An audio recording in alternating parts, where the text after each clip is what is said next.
Hi there. Hi, Paul. Hey, good to see you. Nice to see you too. So, this is the first podcast. This is the first Unistock episode in English, and our guest is uh, Paul. Paul has a lot of project, a lot of idea, a lot of good contribution for humanity. I would say. So let's begin. Who is Paul? hmm So, my name is Pawel Ngei, and I am a technologist, I think, living in Poland, in Warsaw. I am a programmer. By trade, I work for different companies, but right now, I am mostly focused on open source and open hardware.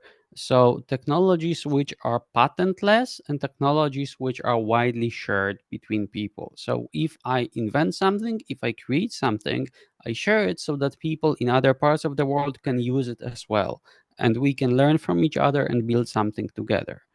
And I'm really interested in spreading this not only as an engineering technology, but also as a way for us to create our futures together so that it is not only dictated by some people living in Silicon Valley in the US, having huge enterprises and telling us that, oh, this will be our future, but how we locally can create technologies for ourselves and share with all the people around the world. And within that, to explain that, I started like first I started education at schools, teaching people about technology, about open source, open hardware, teaching some cybersecurity. But later I realized we need to have a better story of our futures, of like how do we describe our futures in books, in our imaginations. Okay. Uh, what draw you in the narrative space and literature and this movement? And you are developer. You are very. I assume, of course, you are Mhm. logical. You are.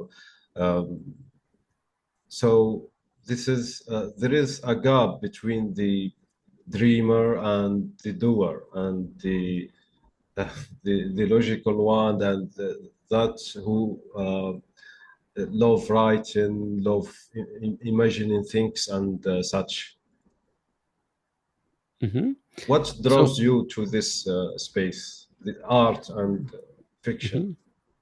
So I see this gap as being much smaller than a lot of people do. Because for me, being able to imagine something and to analyze something is like very close to each other. Because we need to be able to imagine things to ask questions, also in technology. I work with a lot of hackers, people creating open source and open hardware technologies, and they need to have a lot of imagination asking how could technology work differently than it does? Or can I do something different with this piece of technology than I have?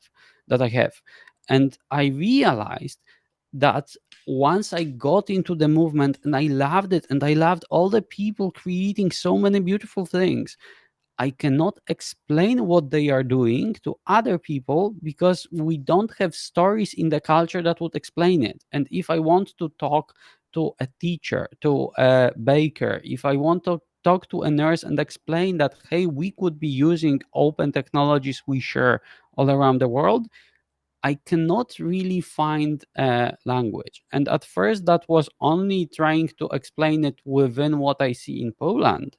But later, I started working with people from different regions in the world. And it was actually some stories from Iraq and then some stories from Sierra Leone that really inspired me. And I saw people using technology to save lives and to do absolutely wonderful things. But nobody in the West and in the North believed them. And I spoke with Europeans, I spoke with Americans who were like, okay, I can see that this thing happened, but this is so unbelievable that I will not write about it.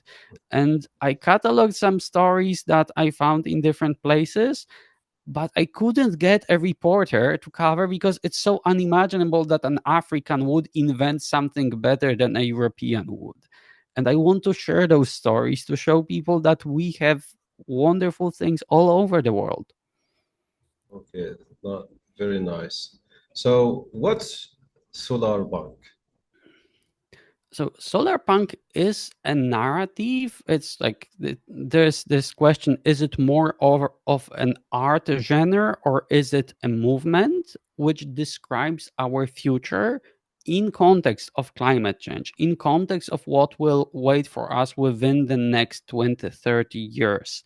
All over the world, but also which imagines how instead of going into a dystopia, we can actually build a better world to prepare ourselves locally, and how this world can be better than what we have right now.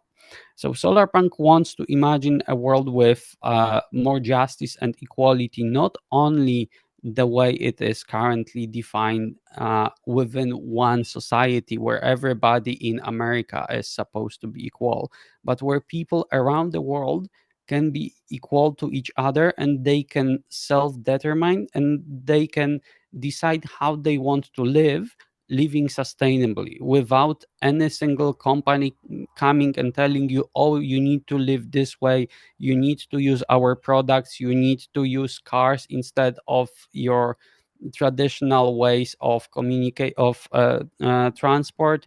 And essentially assuming that people know what works within their regions, what infrastructure works for them, how they can live with each other without one global project, but at the same time that we can communicate and share our ideas and learn from each other. So Solarpunk wants to offer those imaginations of working together and locally, and saying that yes, we will face a lot of problems, because for for the Arabic speaking regions, for Middle East and North America, and North Africa, you will have a lot of problems with heat waves, you will have a lot of problems with water. We in Europe will have a different set of problems depending on which specific region will be hit by what, but we can adjust to that, and we can start making resilient communities and resilient infrastructure. But we need to imagine that, and whether this is utopian, whether this is something which is like flawless and perfect, I don't like the perfection. I want to imagine the hard work that will take us there, and I want to imagine stories which tell which describe how we can get there using the technologies we have, and making it so that every person, no matter where they are in the world, is acknowledged, and their work is highlighted, is seen. And I've been working with Solarpunk movement for the last 8 years, and I would like to Wow, highlight that eight.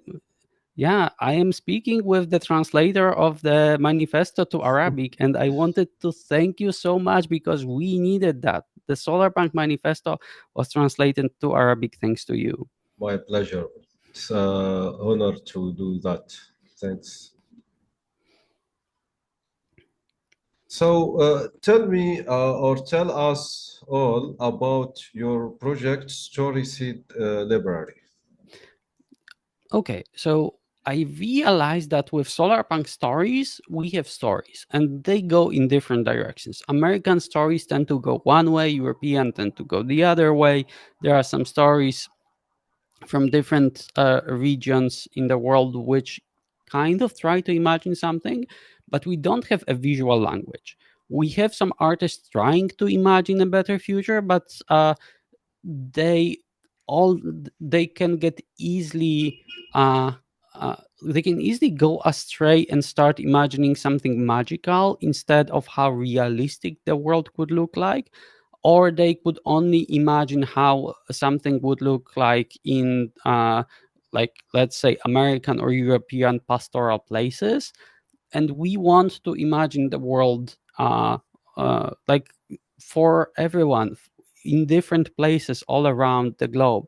So I started approaching artists and asking them, would you like to share your art on an open license called Creative Commons, which is very similar to open source or open hardware, where different people around the world could use it for their blogs, for their projects, and where they could spread your art, spread this idea, and build on something which is not just a random skyscraper with a tree on top of it, but something showing community, something showing infrastructure that we need to create together, something showing more than just the US and Europe. And I got at first only a few artists, but right now we have, I think, more than 20 artists sharing their art, and we have over 100 illustrations on a web page which is translated to multiple languages to allow people from all over the world to use it. And I am actually trying to get people from different regions, including from North Africa and from Middle East, to also contribute and show how they imagine the futures for their region in context of the climate change. Okay, and I saw some the arts. It's very, very fascinating and green, futuristic, very cool. Okay, so we have uh, what you have to say to Arab world, Middle East, and North Africa regards to your project, your commitment to this project and such. Mhm. So, first of all, I would welcome you to translate the project, not only to make it available wider, but to also immerse yourself and see if there are any futures you would like to imagine for your region, not only the cultural region, but specifically your country or even your town. And I welcome you to start imagining this aloud and telling your own future, how you would like to live, no matter all the Western companies, no matter how the world outside looks like, but imagining a future which is not dictated by others.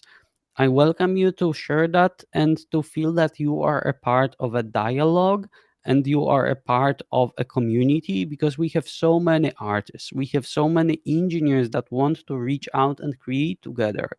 And you are a part of this. You can be an equal voice in the debates, and creating technology, creating narratives of the future together is something that only you know what your region needs, only you know what people around you need. And you shouldn't wait, or you shouldn't expect people from outside to come and give you solutions, because those solutions will never be yours and will never be exactly what you need. If you voice that, you can help not only yourself, but you can help people in similar situations which may have similar needs, but they haven't had the perspective that you have. And that you understand, and that you could build locally. You don't need to wait for something to be shipped from China. There's a lot of technology that we can build locally. And I mentioned to you before, there are several wonderful communities. And in Egypt, there's the Cairo Hackerspace. There was the Maker Express project. There are several really wonderful open source and open hardware creators from North Africa that I would really like to see more of and sharing. And I would also like to highlight if I see any such people, so that my own networks and people I know can also reach out and we can build something together. That's very nice and very good. So thank you, Paul. And we talk in other occasion, God willing, inshallah. So thank you very much. Thank you.